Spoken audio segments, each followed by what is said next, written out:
तुम में से जो भी शख्स अपनी नमाज तोड़कर ये पैसे उठा लेगा, मैं उसकी जिंदगी बदल दूंगा। इतने ज्यादा पैसे? अगर मैं ये सारे पैसे उठा लूं तो जिंदगी संवर जाएगी। अस्सलाम वालेकुम वरहमतुल्लाह। सारे पैसे अकेले हड़पना चाहता है, चल मुझे भी दे। यहाँ पर सारे नमाज पढ़ रहे हैं, चलो बाहर निकल कर सारे पैसे आपस में बांट लेते हैं।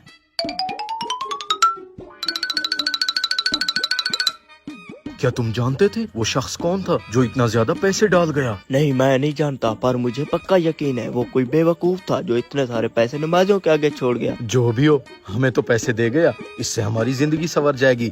चलो अब निकले यहाँ से। क्या कहाँ रहे हो? पहले मेरे हिस्से के पैसे मुझे दे दो, बाद में चलते हैं। तुझे अपने हिस्से की पड़ी हुई है, पहले ये तो पता चले कि ये पैसे असली हैं या नकली। वो हम चल कर दुकान पर चेक करवा लेंगे, तुम बस मेरे हिस्से के आधे पैसे निकालो। ठीक है, ये लो अपने हिस्से के पैसे। चलो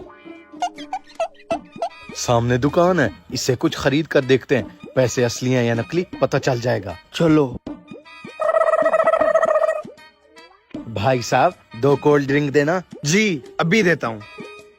भाई साहब आप इन पैसों का करोगे क्या?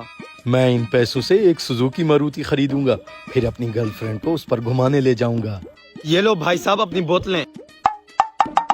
ये लो भाई साहब अपनी बोतलों के पैसे।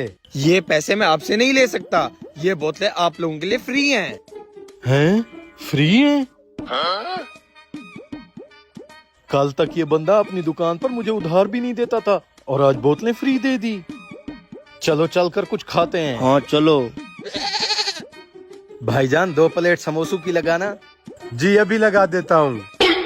अबे ये तो इमाम साहब है जो हमें मस्जिद में नमाज पढ़ा रहा था। ये लो 2 प्लेटें समोसों की, ये प्लेटें तुम दोनों के लिए फ्री हैं।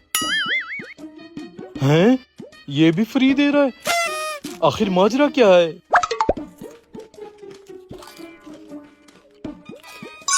अस्सलाम वालेकुम। तुझे क्या हो गया? खाते खाते रुक क्यों गया तू? अस्सलाम वालेकुम वरहमतुल्लाह।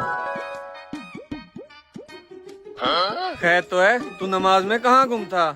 पता नहीं भाईजान, आजकल मुझे नमाज में बहुत ज्यादा वसवसे आ रहे हैं। वसवसे आ रहे हैं? तुम्हारे मसले का हल इमाम साहब के पास जरूर होगा, तुम उनसे बात करके देखो। जी। अल्लाहुम्मा सल्ली अला ला इलाहा इल्लल्लाह मुहम्मद।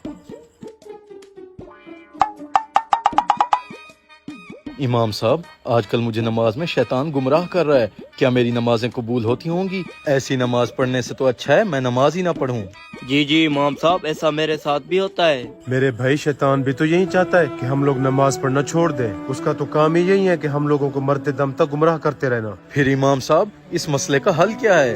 इस मसले का हल ये है कि हर फर्ज नमाज पढ़ने से पहले 7 मरतबा औज़ु बिल्लाहि मिनश शैतानिर रजीम पढ़ लिया करो, इससे वसवसे बहुत कम आएंगे। अगर ये पढ़ने के बाद भी गंदे ख्याल आए तो फिर क्या करें? मेरे भाई इस बारे में ज्यादा सोचना छोड़ दो। हमारा काम है सच्चे दिल से अल्लाह ताला की इबादत करना, बाकी कबूल करना या ना करना वो तो अल्लाह ताला का काम है। ठीक कहा आपने इमाम साहब, ये सुनकर मेरा दिल हल्का हो गया। अब मैं कोशिश करूंगा कि पुरखुलूस दिल से अल्लाह ताला की इबादत करूं। बहुत बहुत शुक्रिया।